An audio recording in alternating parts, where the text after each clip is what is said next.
राज्यपाल ने अटल बिहारी वाजपेयी और मालवीय को दी श्रद्धांजलि। लोक भवन में सुशासन दिवस पर कार्यक्रम आयोजित। राज्यपाल ने उनके आदर्श अपनाने का किया आह्वान।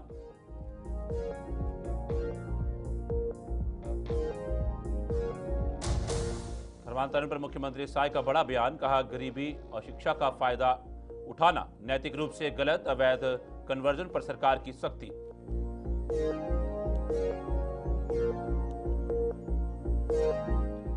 अटल बिहारी वाजपेयी की जयंती पर 192 नगरीय निकायों में अटल परिसर। 40 करोड़ 87 लाख की लागत से निर्माण कार्य जारी। 163 भूमि पूजन, 60 परिसरों का लोकार्पण पूरा।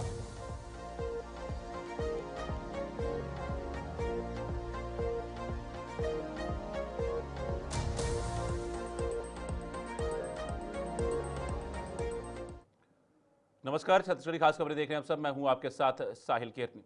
और राज्य के नगरीय क्षेत्रों में लोकार्पित किए गए 115 अटल परिसर आने वाली पीढ़ियों को भारत रत्न अटल बिहारी वाजपेयी के योगदान की याद दिलाते रहेंगे। मुख्यमंत्री विजय साय ने कहा कि अटल बिहारी वाजपेयी का राज्य निर्माण में अतुलनीय योगदान रहा है।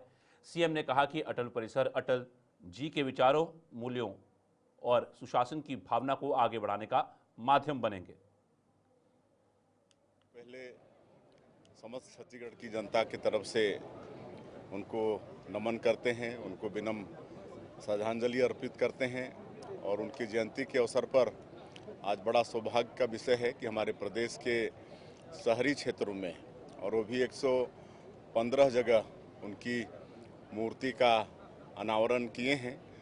और ये हमारे आने वाले पीढ़ी को याद दिलाता रहेगा कि श्रद्धेय अटल बिहारी वाजपेयी जी ने छत्तीसगढ़ राज्य का निर्माण किया है और देश में सुशासन लागू किया है। इस दिन को पूरा देश सुशासन दिवस के रूप में मनाता है। और इस अवसर पर नगर निगम रायपुर को 187 करोड़ के विकास कामों का सौगात भी मिला है। और ऐसे कार्यक्रम में हम नगर निगम के समस्त निवासियों को इसके लिए बधाई देते हैं। और ऐसे अवसर पर हमारे प्रदेश के अध्यक्ष आदरणीय किरण देव जी, हमारे लोकप्रिय सांसद विजय बृजमोहन अग्रवाल जी, हमारे विधायकगण मोतीलाल साहू जी, अनु शर्मा जी, पुरेंद्र मिश्रा जी, महापौर मिनल चौबे जी सहित हमारे सभी पदाधिकारीगण और अधिकारीगण को उपस्थित। मुख्यमंत्री विष्णुदेव साय ने धर्मांतरण को लेकर बड़ा बयान दिया है। उन्होंने कहा कि गरीबी, अशिक्षा और निर्धनता का फायदा उठाकर लोगों का धर्मांतरण कराना नैतिक रूप से गलत और अस्वीकार्य है। सीएम का यह बयान राज्य में चल रही सामाजिक धार्मिक बहसों के बीच आया है, जहां सरकार अवैध कन्वर्जन को लेकर सतर्कता बरत रही है। मुख्यमंत्री के इस रुख का हिंदू संगठनों ने स्वागत किया है, जबकि विपक्ष ने इसे राजनीतिक रंग देने का आरोप लगाया है। धर्मांतरण होना तो ठीक बात नहीं है और हमारा देश धर्मनिरपेक्ष देश है। अपनी इच्छा से अगर कोई धर्म अपनाता है तो उसमें कोई दिक्कत नहीं है। लेकिन अगर किसी की गरीबी का, किसी की अशिक्षा का, किसी को प्रलोभन देके, किसी को गलतफहमी में डाल के अगर धर्म परिवर्तित करा जाता है तो ये कतई उचित नहीं है और इसका विरोध होना चाहिए। उप मुख्यमंत्री अरुण साव ने अटल बिहारी वाजपेयी के जन्म शताब्दी वर्ष को लेकर बड़ी जानकारी दी है। उन्होंने बताया कि राज्य के सभी 192 नगरीय निकायों में 40 करोड़ 87 लाख रुपए की लागत से अटल परिसर बनाए जा रहे हैं। इन परिसरों में अटल जी की प्रतिमा स्थापना, सौंदर्यीकरण और उद्यान विकास के कार्य शामिल हैं। उप मुख्यमंत्री ने बताया कि पिछले वर्ष 163 स्थानों पर भूमि पूजन किया गया था, जिनमें से 60 परिसरों का लोकार्पण पूरा हो चुका है। कुल 46 करोड़ 87 लाख रुपए की राशि राज्य सरकार द्वारा जारी की गई थी। 60 अटल परिसरों का लोकार्पण हो चुका है। 115 अटल परिसरों का लोकार्पण कल होने जा रहा है।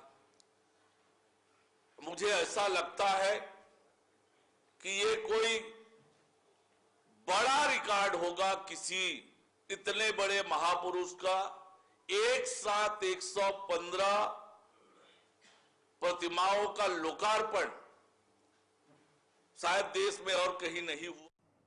उप मुख्यमंत्री विजय शर्मा ने पूर्व प्रधानमंत्री भारत रत्न स्वर्गीय श्री अटल बिहारी वाजपेयी की जयंती पर अटल परिसर स्थित उनकी प्रतिमा पर माल्यार्पण कर श्रद्धासुमन अर्पित किए। उन्होंने कहा कि अटल जी छत्तीसगढ़ राज्य के निर्माता थे और प्रदेश से उनका विशेष लगाव रहा, जिसके लिए वे सदा स्मरणीय रहेंगे।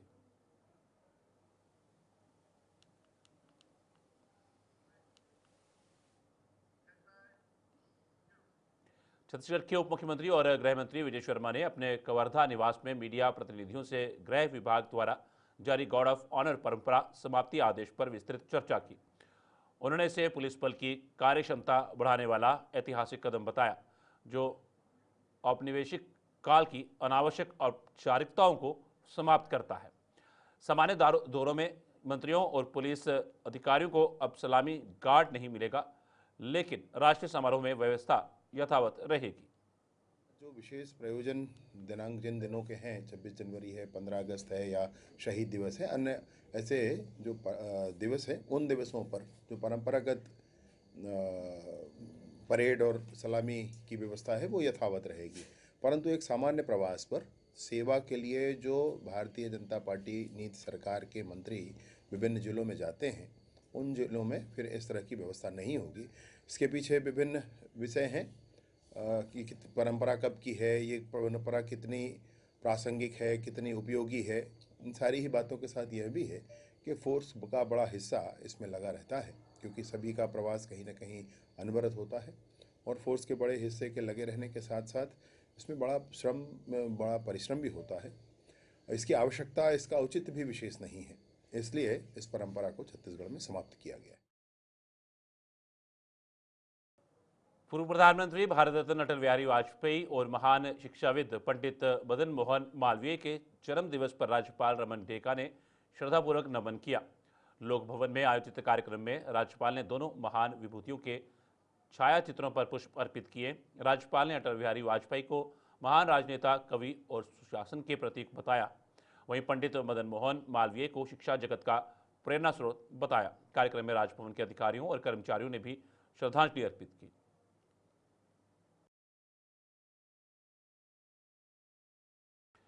गार्ड ऑफ ऑनर को लेकर जारी नए दिशा निर्देशों पर अब विरोध के स्वर भी सामने आने लगे हैं। एक वीडियो में वक्ता ने छत्तीसगढ़ सरकार के फैसले की आलोचना करते हुए इसे विसंगतिपूर्ण बताया है। वक्ता का कहना है कि मंत्रियों, विधायकों और सांसदों के लिए गार्ड ऑफ ऑनर बंद कर दिया गया, जबकि कुछ संवैधानिक पदों को इससे अलग रखा गया है। उन्होंने सवाल उठाया कि क्या ये जनप्रतिनिधि संवैधानिक पद पर नहीं है। वक्ता ने कहा कि प्रजातांत्रिक पदों का सम्मान परंपरा का हिस्सा है और इसे सामंती सोच बताकर खत्म करना संकीर्ण मानसिकता को दर्शाता है।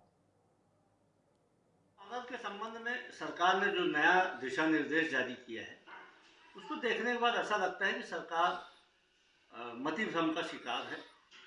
इस आदेश में ही विसंगति दिख रही है। आदेश में कहा गया है कि अब जो अभी तक पात्र थे उन सबको गार्ड ऑफ ऑनर नहीं दिया जाएगा। उसमें मंत्रियों का जो उल्लेख है, विधायकों का जो उल्लेख है, सांसदों का जो उल्लेख है कि इन्हें गार्ड ऑफ ऑनर नहीं दिया जाएगा।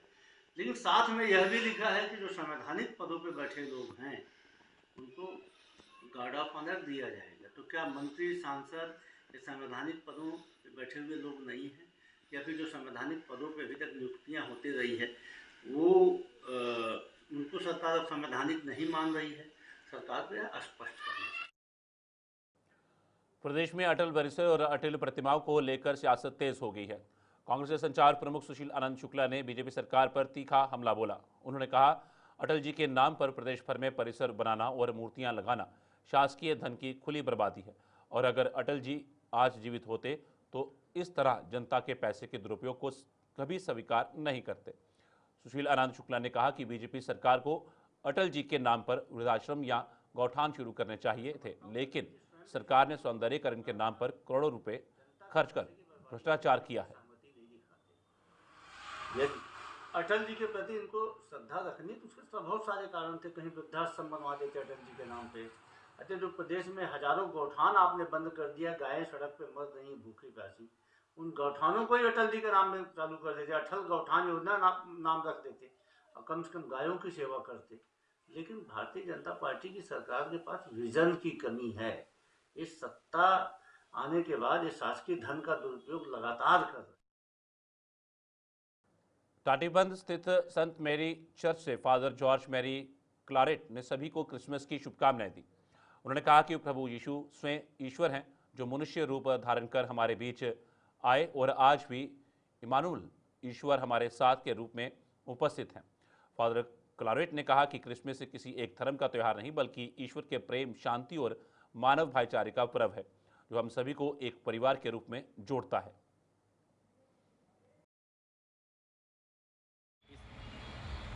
आप सभी को क्रिस्त जयंती की शुभकामनाएं। हम लोग अभी उपस्थित हैं संत मेरीज चर्च टाटीबंद में, जो 1965 में इसका निर्माण हुआ, अभी 50 साल से ज़्यादा पार हो चुका है। और आज के इस पावन दिवस पर आप सभी को प्रभु यीशु जो स्वयं ईश्वर है, उनका मनुष्य बनकर जन्म लेने का आज के इस दिन में आप सभी को, आपके परिवारों को मैं ईश्वर की सारी खुशियाँ, आनंद और आशीष की मैं कामना करता हूँ। पीएम आवास योजना के लाभार्थियों ने केंद्र सरकार से त्वरित कार्रवाई की मांग की है। उन्होंने कहा कि योजना की किस्तें तुरंत जारी की जाएं और पीएम शहरी आवास योजना की अंतिम तिथि 31 दिसंबर से आगे बढ़ाई जाए। लाभार्थियों का कहना है कि निर्माण में हो रही देरी से लाखों परिवार प्रभावित हो रहे हैं और उनकी परेशानियों का समाधान आवश्यक है। के हितग्राहियों के सरकार किस्त नहीं दे पा रही है, उनके मकान तोड़वा दिए गए और पहला किस्त मिला है और दूसरा किस्त अब तक उनको नहीं दिया गया है। शहरी क्षेत्रों में पैसा नहीं होने के चलते प्रधानमंत्री आवास अधूरा पड़ा हुआ है। 31 दिसंबर की मियाद उसकी अंतिम है, उसके बाद ये योजना बंद हो जाएगी। आखिर ये सरकार प्रधानमंत्री आवास योजना की किस्त की राशि जारी क्यों नहीं कर रही है? और जिस प्रकार से लगातार धोखा ये सरकार प्रदेश की जनता को दे रही है, आज उसका पोल खुल गया है।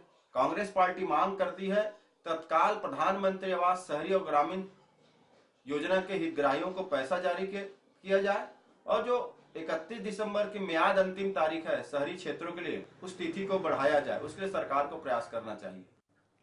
यादव समाज छत्तीसगढ़ द्वारा वचन डेयरी कंपनी के कथित भ्रामक और आपत्तिजनक विज्ञापन के विरोध में कलेक्टर को ज्ञापन सौंपा गया।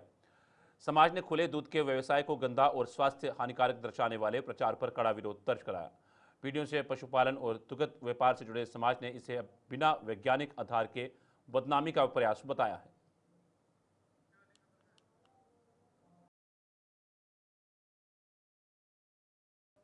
थाना सिटी कोतवाली पुलिस ने गुम मोबाइल फोन बरामदगी के लिए तकनीकी कार्यवाही तेज कर 20 मोबाइल फोन बरामद किए।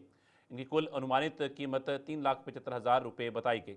सभी फोन CEIR पोर्टल के माध्यम से जिले और अन्य राज्यों से रिकवर कर संबंधित आवेदकों को विधिवत सौंपे गए। यह पहल आम नागरिकों को राहत पहुंचाने के साथ पुलिस की तकनीकी दक्षता को रेखांकित करती है। कोतवाली पुलिस ने भविष्य में भी आधुनिक तकनीक से जन सुविधा सुनिश्चित करने का वचन दिया।